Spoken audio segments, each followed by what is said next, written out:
पाकिस्तान में बासमती चावल की कामयाबी हुई है और वो भी इंडिया से पाकिस्तान जीत चुका है। क्या बात है। इंडिया को शिकस्त दें, चाहे हम बासमती पे दें, चाहे क्रिकेट पे दो, चाहे किसी भी चीज पे हो, लेकिन इंडिया से होनी चाहिए इंडिया को शिकस्त दो भाई। एग्जैक्टली। पाकिस्तान ने बासमती चावल के आलमी तनाज़े में भारत के खिलाफ अहम कामयाबी हासिल कर लिया और न्यूजीलैंड और ऑस्ट्रेलिया ने भी बासमती को पाकिस्तानी प्रोडक्ट तस्लीम कर लिया है।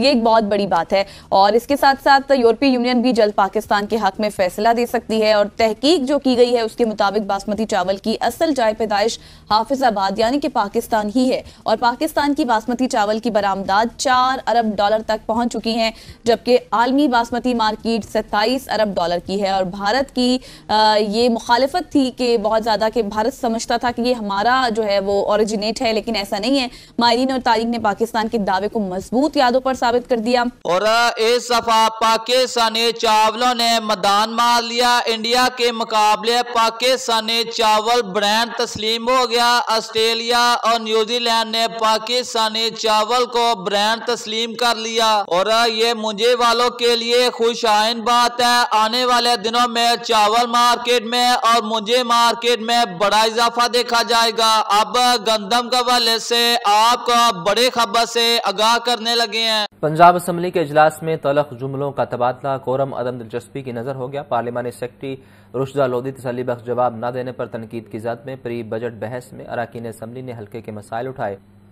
पंजाब असम्बली इजलास के आगाज में ही लफ्जी जंग छिड़ गई। महकमा स्पेशलाइज्ड हेल्थ केयर की जानिब से ऐवान को तसल्ली बख्श जवाब न देने पर पार्लिमानी सेक्रेटरी रशदा लोधी कड़ी तनकीद की जद में हुकूमती रुकन अमजद अली जावेद बोले, ये इजलास आवाम के लिए असूल तय करता है। पाकिस्तान में प्राइमरी और मिडिल क्लास को प्राइवेटाइज कर दिया गया है। गरीब के बच्चों को तालीम नहीं मिलेगी तो फिर मुल्क कैसे तरक्की करेगा। हुकूमत को चाहिए गन्ने और गंदम की कीमतों का तयन करे। किसान बेहाल हैं। एजेंट गंदम की फसल अप्रैल में आना शुरू होती है और जून तक ये सिलसिला मुकम्मल हो जाता है और हर साल गंदम की फसल के आने से पहले हुकूमत की तरफ से 2 अनाउंसमेंट्स की जाती हैं और साल 2025 और 26 के लिए नए गंदम के कीमत के हवाले से और खरीदारी के हवाले से आज की वीडियो आप लोगों के लिए बहुत ही जरूरी है। वीडियो को आप लोग मिस ना करें। 1900 रुपए फी मॉन्ड यानी 40 किलो की प्राइस सेट की गई थी। अच्छा, इसमें जाहिर है कि काफी इनएफिशिएंसीज भी होती हैं।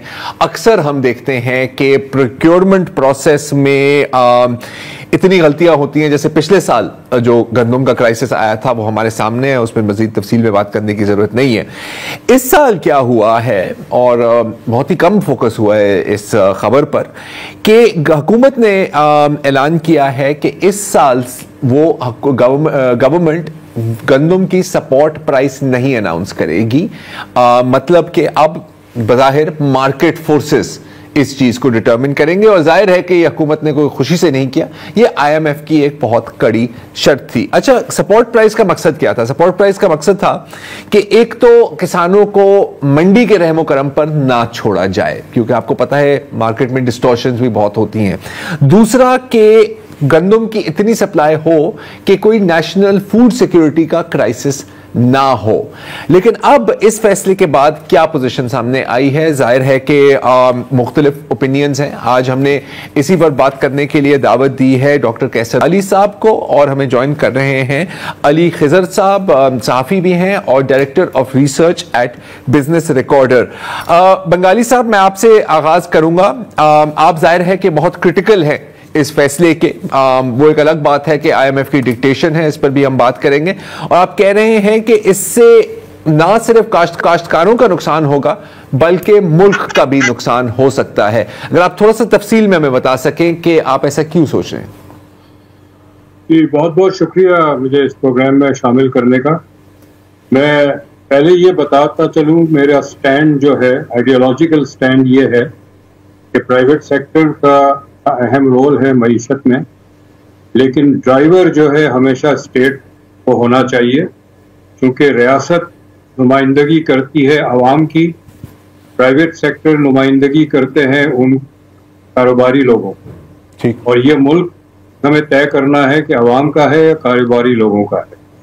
हैविंग सेड दैट, हमने अगर ये प्रोक्योरमेंट प्राइसेस ख़त्म कर दी तो होगा ये कि जो काश्तकार है वो फसल काश करेंगे जिसमें उनको मुनाफा ज़्यादा है। और मुनाफा कैश क्रॉप में ज़्यादा होता है, which is rice and sugarcane, और वीट में कम है, कॉटन से भी कम है। तो कॉटन प्लांट नहीं होगा, सॉरी वीट प्लांट नहीं होगा, बाकी चीज़ें होगी। तो जब वीट की प्लांटिंग नहीं होगी तो हार्वेस्ट भी नहीं होगा, शॉर्टेज होगी, हमें फिर इंपोर्ट करना पड़ेगा। और चूंकि डॉलर महंगा है और महंगा होता चला जाएगा तो गंदम और आटा भी महंगा होता चला जाएगा, तो एक बहुत बड़ा बहरान क्रिएट करेगा ये। अच्छा अली, आपका क्या व्यू है? अब आप को मैं ये नहीं कहना चाह रहा कि मैं आप कारोबारी लोगों की तर्जुमानी करें यहाँ पर, लेकिन मैं आपसे ये पूछना चाह रहा हूँ क्योंकि हम जानते हैं कि अब मुझे नहीं पता कि और कितने ममालिक में इस तरह का निज़ाम होता है। पाकिस्तान की जो सिचुएशन है और जो ग्राउंड रियलिटीज़ हैं पाकिस्तान की इकोनॉमी को, उसको मद्देनजर रखते हुए आपका क्या ख्याल है कि short term loss and long term benefit, या दोनों में लॉस या दोनों में बेनिफिट?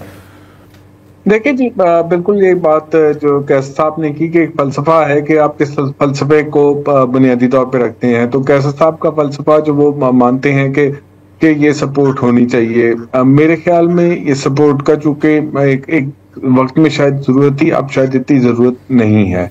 और अब ये है कि वीट हर इलाके में और हर तरह का काश्तकार वो एक यील्ड पे नहीं करता, कुछ लोगों की यील्ड बेहतर है, कुछ की कम है। इंशाअल्लाह उम्मीद की जा रही है आने वाले दिनों में गंदम के हवाले से कुछ अहम फैसले हो जाएंगे। और इस साल गंदम के पैदावार में बारिशों की वजह से कमी है और उम्मीद है किसानों को गंदम का रेट भी अच्छा मिल जाएगा। आज गंदम की बात करें तो 2900 रुपये से लेकर 3000 रुपये में, कायनात की बात की जाए तो 5000 रुपये से लेकर 5400 रुपये में, 15 सिफर 9 16 92 4500 रुपये से लेकर 5200 रुपये।